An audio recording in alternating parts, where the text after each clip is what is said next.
The fifth Dalai Lama was an important political figure in Buddhist history. He was the first Dalai Lama to impose political power over all of Tibet by uniting the country. He was also an influential spiritual leader. He established relations with the Manchu Emperor of China to bring political security to his country. The fifth Dalai Lama was a practitioner of his own faith and spent years in meditation in his secret temple in Lhasa. This secret temple was used in the 15-year cover-up of his death by the sixth Dalai Lama. The fifth Dalai Lama unified his country but also created tension by banning the Zhonang tradition. This ban was politically motivated, even though there were some philosophical disagreements.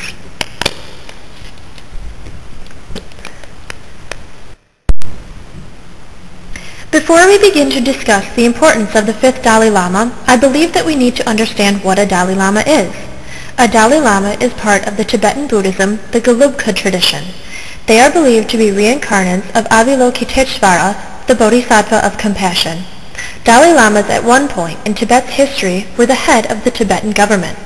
They are considered the supreme head of Buddhism, and his name is usually preceded with the title, His Holiness.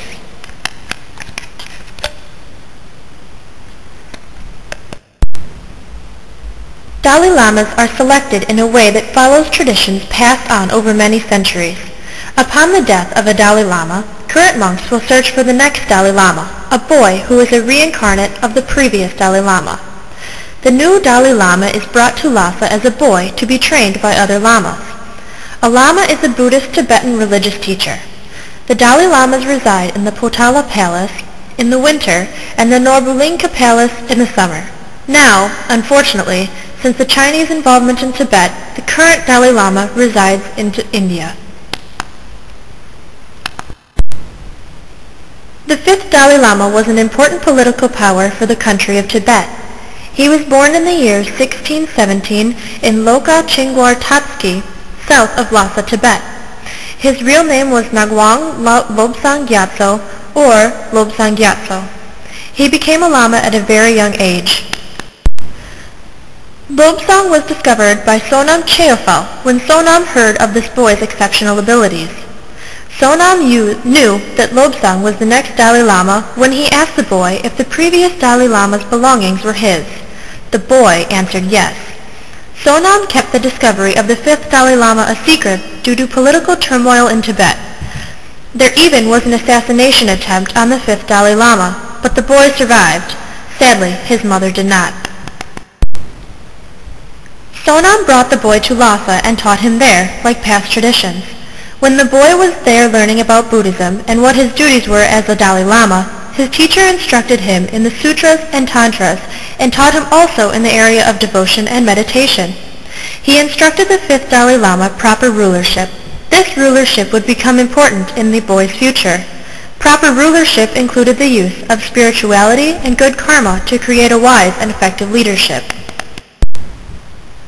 Eventually, when the fifth Dalai Lama was ready to become a monk, he was taken to the Drepung monastery where he took his vows. There he was given his name that everyone knows him as, Ngawang Lobsang Gyatso. He became both a spiritual and political leader of Tibet in 1642. He died in 1682 at the age of 65. Ngawang was the first to impose political powers over the whole country of Tibet. He used the help of the Mongols to defeat his enemies in central Tibet and became ruler of the whole country. He met with the Koshot Mongol leader Gihc'ry Khan and instilled his help. Gihc'ry Khan was a man with excellent political abilities and had an appreciation for Buddhism. Through these negotiations, Gihc'ry Khan agreed to launch a movement to conquer all of Tibet. Part of this plan also involved defeating King Zhang and killing the head of the Karmapa order. Once these missions were accomplished, the country of Tibet was unified under the control of Gihc'ry Khan.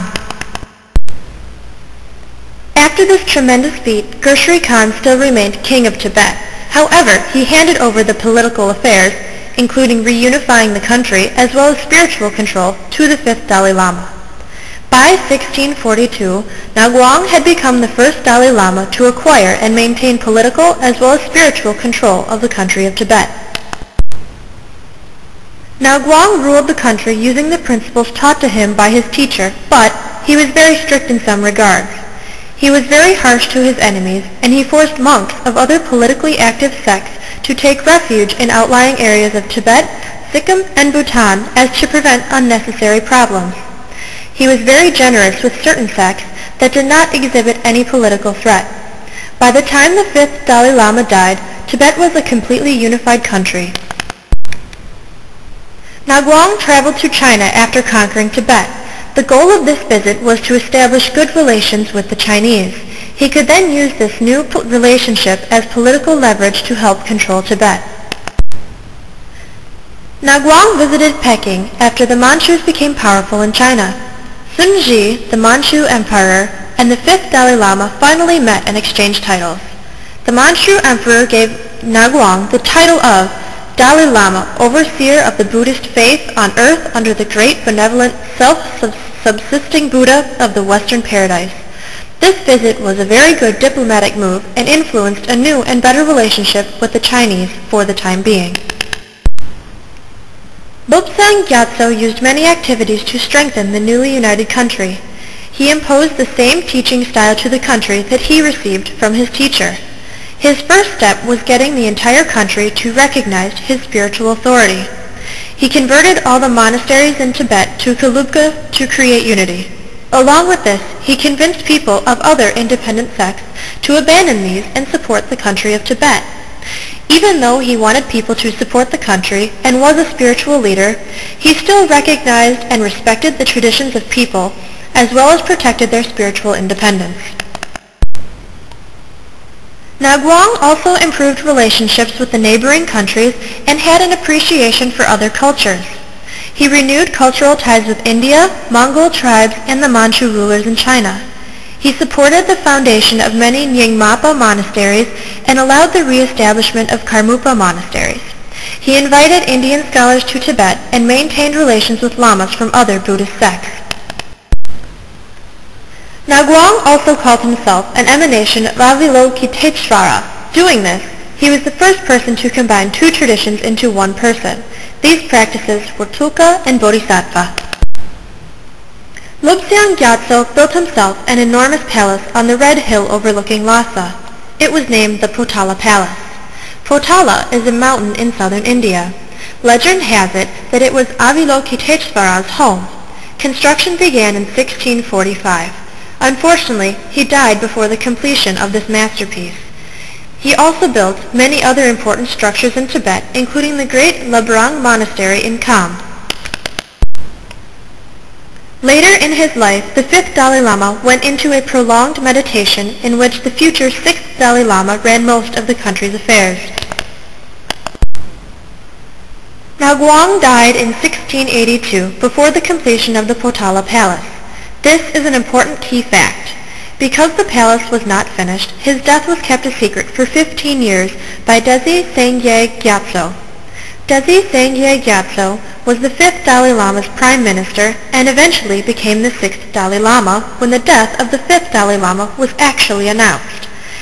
He covered up his death by pretending that the fifth Dalai Lama was still alive and in meditation in his hidden palace.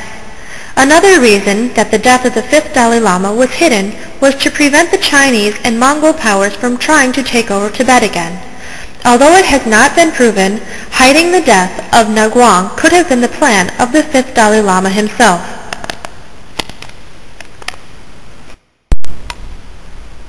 Lobsang Gyatso is known for leaving a legacy of sorts. He is known for his banning of the Zhonang tradition. The Zhonang tradition was joined with the Gelugpa tradition in the monasteries in the 13th century. There is a friction that arose between the two. The Zhonang tradition taught that large gifts or property to monasteries did not help one achieve enlightenment, which undercut the financial needs of the monasteries. Also, the Zhonang tradition had political ties with the House of Tsang. The House of Tsang was vying with the fifth Dalai Lama for control of Tibet.